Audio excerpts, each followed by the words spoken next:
주님 다시 배울 날이 날로 날로 다가와 무거운 짐 주께 맡겨 벗을 날도 멀잖네.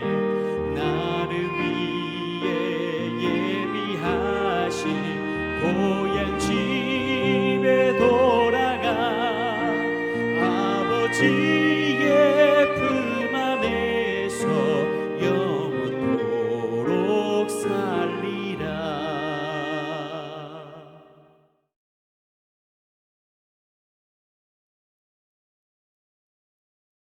샬롬. 오늘 한창께 묵상할 말씀 마가복음 10장 47절입니다. 제가 봉독하겠습니다. 나사렛 예수시란 말을 듣고 소리질러 이르되 다윗의 자손 예수여 나를 불쌍히 여기소서 하거늘. 샬롬. 어제는 예루살렘으로 올라가는 길에서 부자 청년이나 이방인의 집권자보다는 메인 거지인 바디메오가 더 존귀히 여겨지는 것에 대해서 살폈습니다. 오늘은 이 맹인 거지 바디메오가 우리에게 주는 가르침에 대해서 한번 살펴보기를 원합니다. 이 맹인 거지 바디메오는 나사렛 예수가 지나가신다라는 말을 듣고 예수님에게 도움을 청하죠. 오늘 말씀 47절 다시 한번 읽어보겠습니다. 나사렛 예수시란 말을 듣고 소리질러 이르되 다윗의 자손 예수여 나를 불쌍히 여기소서 하거늘.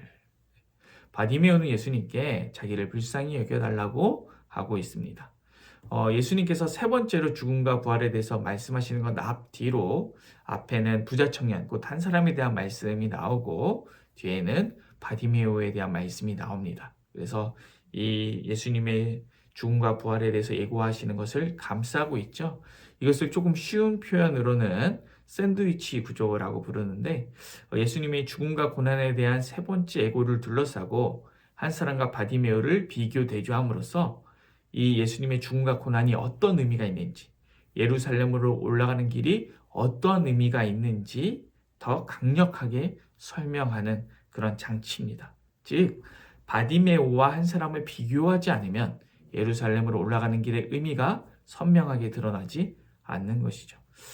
그렇다면 오늘 자신을 불쌍히 여겨달라고 한 맹인 거지와 한 사람을 비교함으로써 우리가 그 예루살렘으로 올라가는 길의 의미를 더 확실히 알아봤으면 좋겠습니다. 마가복음 10장 17절 그리고 20절 읽어보겠습니다. 예수께서 길에 나가실새 한 사람이 달려와서 꿇어앉아 묻자오되 선한 선생님이여 내가 무엇을 하여야 영생을 얻으리이까? 그가 여짜오되 선생님이여 이것은 내가 어려서부터 다 지켰나이다. 이 한 사람, 곧 부자 청년은 영생을 얻기 위해 예수님께 나와왔습니다. 그런데 이 사람의 말을 보니까 어떻습니까? 예수님께서 율법 준수에 대해 물으시니 자신이 율법을 다 지켰다고 합니다. 그리고 예수님을 선한 선생님이라고 부르면서 내가 어떻게 하면 영생을 얻겠습니까? 이렇게 말하죠. 아마 예수님께서 영생에 대해서 잘 알고 있는데 그 예수님을 선한 선생님이라고 부른 것을 보면 이 사람은 영생을 어떻게 얻을까라고 고민했을 때 선해야 하고 율법을 준수해야 된다 이렇게 생각했을 것 같습니다. 즉 구원에 대해서 영생에 대해서 은혜에 대해서 선함과 율법 준수에 기대어 있는 것이죠.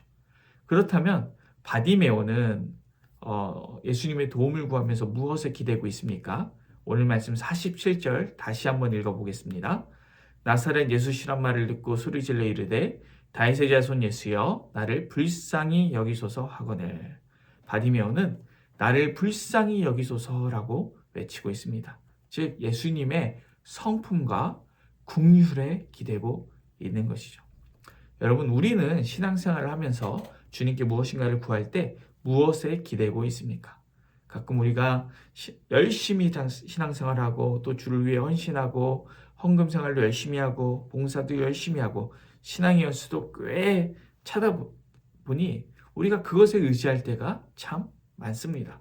그래서 우리에게 고난이 온다면 하나님 내가 이만큼 했는데 이만큼 헌신하고 헌금하고 봉사하고 이만큼 오랫동안 예수님 믿었는데 왜 나에게 이런 고난을 주십니까? 라고 주님을 원망하기도 하고 또 하나님 내가 이렇게 헌신했는데 이렇게 헌금하고 이렇게 봉사하고 이렇게 신앙의 연수가 찼는데 왜 나에게 상급을 주시지 않습니까?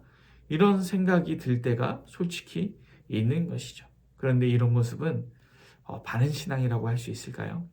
한 사람은 율법을 열심히 지켰다고 말했지만 예수님께서 예루살렘으로 올라가는 그 길에 영생의 방법에 대해서 주님께서 제시하실 때 예수님을 떠나갔습니다.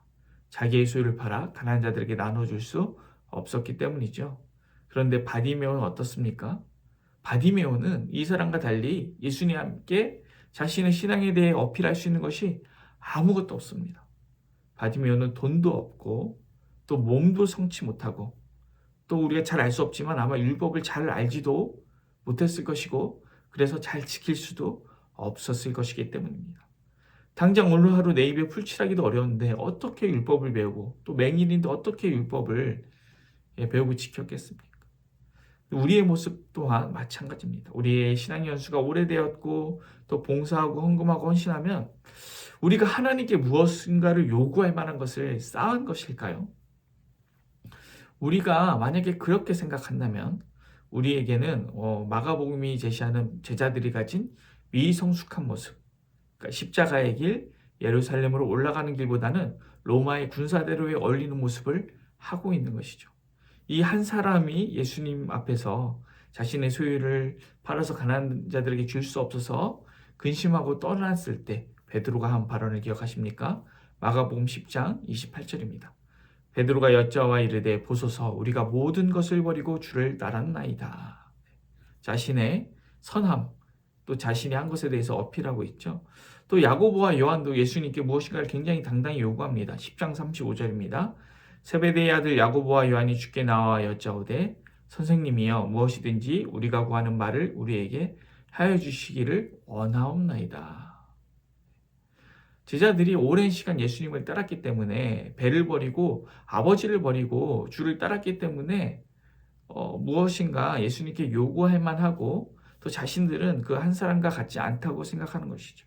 그런데 우리는 알고 있습니다. 그 제자들의 헌신이 주님께서 주시는 구원이나 은혜와 견줄 만한 값어치를 가지고 있지 않다는 것이죠. 우리가 예수님께 구원이나 은혜를 구할 수 있는 것은 우리가 그것을 살 수 있는 어떤 그 값어치를 지불할 수 있는 능력이 있기 때문이 아니죠. 심지어 부자 청년처럼 돈이 많고 또 우리가 가진 것을 다 팔아 가난한 자들에게 나눠줄 수 있다고 할지라도 그것이 예수님께서 우리에게 베푸시는 구원이나 은혜를 살 수 있는 값어치를 가지게 할 수는 없습니다.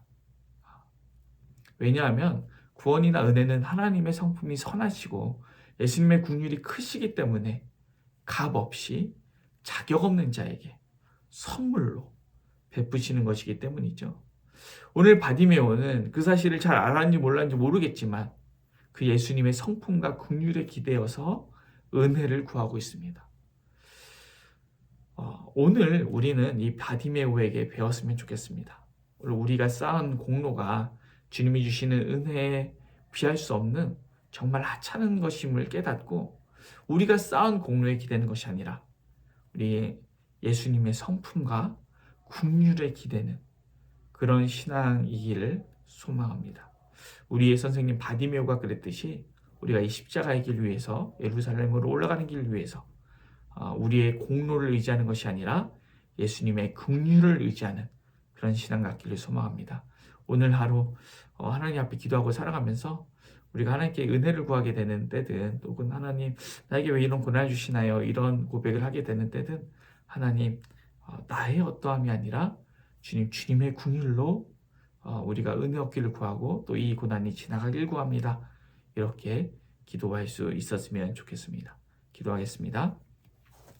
사임하신 하나님 아버지 그렇습니다. 아버지 하나님 우리의 공로는 주님이 우리에게 베푸시는 은혜나 구원을 살 값어치가 없습니다. 오로지 주님께서 그 선한 성품과 긍휼로 우리에게 값없이 늘 은혜를 베풀어 주십니다.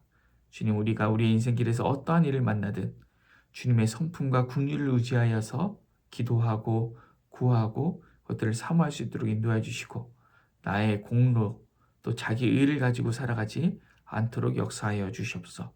감사를 드리며 예수님의 이름으로 기도드립니다. 아멘.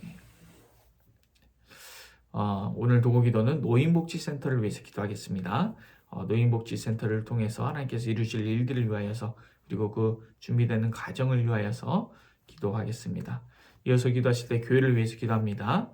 우리 삼층교육관 리모델링을 위해서 또 담임 목사님 건강을 위하여서 또 우리 교역자들을 위해서 그리고 수학하고 섬기는 분들을 위해서 기도합니다. 또 우리 타지에 있는 자녀들 그리고 아픔 가운데 있는 성도들을 위해서 기도하겠습니다. 이어서 기도하실 때 러시아 우크라이나 전쟁이 있는데 우리 세계 평화를 위하여서 열방 선교를 위하여서 또 한국교회와 나라 민족을 위해서 기도하시고 또 개인의 기도 제목을 가지고 기도하겠습니다. 기도합니다.